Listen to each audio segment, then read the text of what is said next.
Magbibigay ng libreng sakay ang mga linya ng MRT at LRT ngayong Kapaskuhan. Pero kailan kaya ito magsisimula at aling mga sektor ang direktang makikinabang sa handog na libreng sakay ng DOTR? Si Bernard Ferrer sa detalye live. Rise and shine, Bernard! Audrey, sa loob ng 12 araw, magbibigay ng libreng sakay ang MRT at LRT para sa ilang piling sektor simula December 14 hanggang December 25. Kasabay ng Kapaskuhan, may maagang handog ang Department of Transportation o DOTR para sa mga pasahero ng MRT at LRT. Inanunsyo ni DOTR Secretary Giovanni Banoy Lopez na magkakaloob ng libreng sakay para sa mga piling sektor sa loob ng 12 araw mula December 14 hanggang 25. December 14, senior citizens. December 15, ang mga estudyante. December 16, ang OFWs at kanilang pamilya. December 17, ang mga guro at health workers. December 18, persons with disability at ang mga lalaking pasahero. December 19, ang government employees.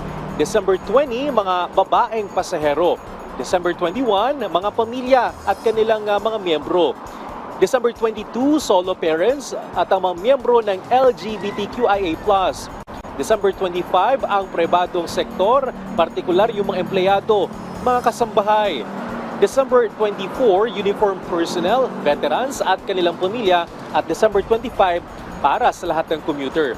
Kailangan lamang magpakita ng valid ID bilang patunay na kabilang kayo sa sektor na kwalipikado sa free ride.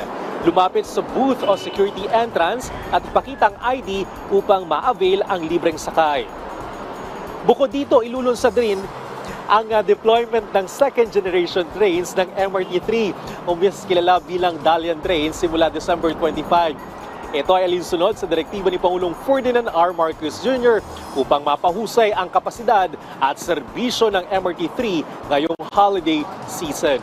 Audrey, nagpapatuloy ang mabilis na takbo ng mga sasakyan dito sa EDSA Kamuning, partikular yung magkabilang lane, north at southbound, partikular naman yung mga kababayan natin na bumabiyahe papuntang EDSA Quezon Avenue at Quezon Avenue at North EDSA. Paalala naman sa ating mga pasahero, bawal po ang mga plaka nagtatapos sa numerong 7 at 8 mula alas 7 ng umaga hanggang alas 10 ng umaga at alas 5 ng hapon hanggang alas 8 ng gabi. Update lamang, Audrey, sa aking likuran, nagpapatuloy pa rin yung konstruksyon ng EDSA Kamuning Busway. Gayon din ang pagtatayo ng bagong footbridge na mapapalit naman sa tinaguriang Mount Kamuning. Audrey?